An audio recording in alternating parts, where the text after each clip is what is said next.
बिस्मिल्लाहिर्रहमानिर्रहीम, अस्सलाम वालेकुम। जैसा कि आपको पता है कि टैक्स से 2026 क्लोज हो रहा है। 1 जुलाई से टैक्स से 2026 की इनकम टैक्स की रिटर्न फाइलिंग स्टार्ट हो जाएगी। इस वाले से मेरे पास डिफरेंट किस्म के क्वेश्चन आ रहे थे कि सर ये बता रहे हैं कि हमने अपने टैक्स से 2026 की रिटर्न फाइलिंग के लिए कौन कौन से डॉक्यूमेंट्स रेडी करने हैं ताकि हम अपनी ड्यू डेट से पहले पहले टैक्स की रिटर्न फाइल कर सकें, क्योंकि ड्यू डेट के बाद टैक्स रिटर्न फाइल करने पर इस दफा जो चार्ज है वो 25,000 रुपया कर दिया गया है इंडिविजुअल पर्सन के लिए। तो इससे वाले से मैं आज आपको बताता हूँ कि आपने कौन कौन से डॉक्यूमेंट्स पर जो है इकट्ठे करने हैं। अगर आप सैलरी पर्सन हैं तो आपने जो डॉक्यूमेंट्स इकट्ठे करने हैं उनकी लिस्ट आप नोट कर लें। सबसे पहले आपने अपने पूरे साल की सैलरी जो कैलकुलेट करनी है, यानी कि आप सैलरी स्लिप ले लें या फिर आप मैनुअल उसको सैलरी को पूरे साल की सैलरी कैलकुलेट कर दें। उसके बाद आपकी सैलरी के ऊपर कितना टैक्स कटा है आपने वो कैलकुलेट करना है। आपने अपनी बैंक स्टेटमेंट निकलवानी है, चाहे आपके एक बैंक में अकाउंट है, 2 बैंक में है, 3 बैंक में है, लाइट में है, सुनहरी में है, मिजान है, जितने बैंकों में के अंदर आपके बैंक अकाउंट है, तमाम बैंक अकाउंट की आपने बैंक स्टेटमेंट लेनी है 1 जुलाई 2025 से लेके 30 जून 2026 तक। इसके साथ साथ आपने अपने पूरे साल के यानी कि जुलाई 2025 से लेके जून 2026 तक आपने पूरे साल के अंदर जितने एक्सपेंसेस किए, जितनी आपने बच्चों की फीसें दी, जितनी आपने जो है ना मेडिकल पे एक्सपेंस किया, जो आपने डोनेशन दी, जो आपने फ्यूल के ऊपर जो एक्सपेंस किया, जो आपने बिजली पानी गैस के बिल दिए, जो आपने इंटरनेट का बिल दिया, मोबाइल का बिल दिया, ग्रोसरी का बिल दिए, तमाम चीजों को आपने इकट्ठा करना है। तमाम चीजों की आपने वन बाय वन करके स्टेप बाय स्टेप आपने कैलकुलेशन अपने एक अंदाजे के मुताबिक आपने कैलकुलेशन करनी है और आपने वो सारे एक्सपेंसेस की डिटेल इकट्ठी करनी है।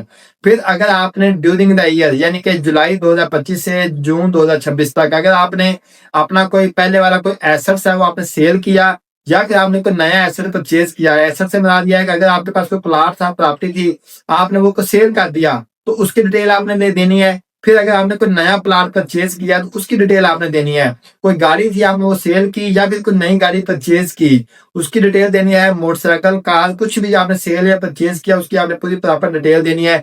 कोई फॉरेन करेंसी आपके पास थी, आप वो सेल की या फिर कोई नई फॉरेन करेंसी आपने लेके अपने पास रखी, कोई प्राइस बॉन्ड लिए तो उनकी आपने डिटेल प्रोवाइड करनी है। आपने किसी बैंक से, कंपनी से, किसी दोस्त से, फैमिली मेंबर से कोई लोन लिया है या फिर आपने किसी को लोन दिया है तो उसकी आपने डिटेल प्रोवाइड करनी है। इसके अलावा अगर आपने अपना कहीं पे टैक्स पे किया है, मतलब जैसे आप मैंने बताया कि सैलरी पर्सन है तो आपने आपकी सैलरी के ऊपर टैक्स कटा तो आपने सैलरी का टैक्स करके जो सर्टिफिकेट है वो आपने लेना है अपने एम्प्लॉयर से, जहां पे आप जॉब करें वहां से आपने सैलरी का टैक्स सर्टिफिकेट लेना है। फिर अगर आप मोबाइल फोन यूज करते हैं, मोबाइल का लोड करते हैं तो उसके ऊपर आपका टैक्स करता है। तो आपने जो भी नेटवर्क यूज कर रहे हैं उस नेटवर्क का आपने मोबाइल का टैक्स सर्टिफिकेट डाउनलोड करना है। आपने बैंक से पैसे निकलवाए, वहां पे अगर आपको कोई टैक्स कटा या कोई और काम किया वहां पे टैक्स कटा तो बैंक का आपने टैक्स अकाउंट जो विदहोल्डिंग टैक्स सर्टिफिकेट आपने निकलवाना है या एडवांस टैक्स सर्टिफिकेट आपने निकलवाना है। इसी तरह आपने कोई प्रॉपर्टी सेल या परचेज की उसके ऊपर अगर आपने कोई विदहोल्डिंग या कोई एडवांस टैक्स पे किया तो उसका भी सर्टिफिकेट आपने अपने पास रखना है, उसकी भी आपने डिटेल नोट डाउन करके रखनी है। फिर अगर आपका कोई बैंक से प्रॉफिट आया है उसके ऊपर आपका कोई टैक्स कटा है वो आपने डिटेल प्रोवाइड करनी है। आपने अपने बैंक से जो है ना टैक्स डिडक्शन सर्टिफिकेट आपने लेना है। इसी तरह अगर आपने कोई गाड़ी परचेज किया तो उसके ऊपर अगर आपने कोई विदहोल्डिंग टैक्स लिया, एडवांस टैक्स लिया है तो आपने उसकी भी डिटेल प्रोवाइड करनी है। ये तमाम का डिटेल है जो कि आपने प्रोवाइड करनी है अगर आप एक सैलरी पर्सन हैं। लेकिन अगर आप एक बिजनेस पर्सन हैं तो फिर आपने अपने ये जो मैंने चीजें बताई हैं, जैसे कि आपको मैंने बताया कि पर्सनल एक्सपेंस की डिटेल आपने ये सारी प्रोवाइड करनी है। आपने अपने पर्सनल एसेट्स की डिटेल सारी प्रोवाइड करनी है। आपने जो विदहोल्डिंग टैक्स जहां जहां पे आपने पे किए हैं, एडवांस टैक्स जहां जहां पे आपने पे किए हैं, सारे के सारे आपने नोट आउट करके सारे एविडेंस प्रोवाइड करने हैं। इसके साथ साथ आपने अपने पर्सनल बैंक स्टेटमेंट और बिजनेस की बैंक स्टेटमेंट ये दोनों आपने निकलवानी है जुलाई 2025 से जून 2026 तक।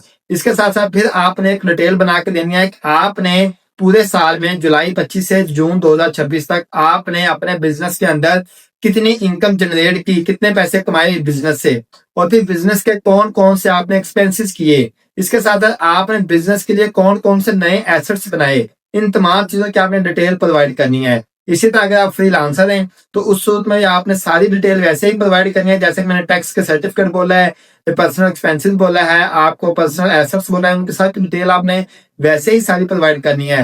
लेकिन इसके साथ साथ आपने एक डिटेल और भी प्रोवाइड करनी है कि आपने पिछले पूरे साल में बाहर से कितने आपको फ्रीलांसिंग की मद में कितने पैसे आपको रिसीव हुए, उसकी क्या रेट लगा उसके ऊपर, यानी कि आपने बैंक से पीआरसी सर्टिफिकेट या फिर पीआरसी स्टेटमेंट ले लेनी है। ठीक है, उसके ऊपर लिखा होता है कि आपके पैसे जो है कितने पैसे आपके पास आए हैं। तो वो आपने पूरी कैलकुलेशन करके रखनी है कि आपने फ्रीलांसिंग से कितनी इनकम जो जनरेट किया है। अगर आप यूट्यूबर हैं, आप टिकटॉकर हैं, आप फेसबुक पर जो है ना वहां से पैसे कमा रहे हैं, वहां से आपको पैसे आ रहे हैं, तो उसकी भी पूरी प्रॉपर अर्निंग का जो है ना आपने हिसाब रखना है कि आपको कितने पैसे कब कब कितने पैसे आपको रिसीव हुए हैं। अगर आपका रेंट आ रहा है, बाकी सारी चीजें आपने कैलकुलेट करनी है, सारी चीजें रखनी है आपने अपने पास जो मैंने बताई हैं। साथ साथ आपने ये भी बताना है कि आपने पूरे साल में कितना रेंट लिया है, किस प्रॉपर्टी से कितना रेंट लिया है।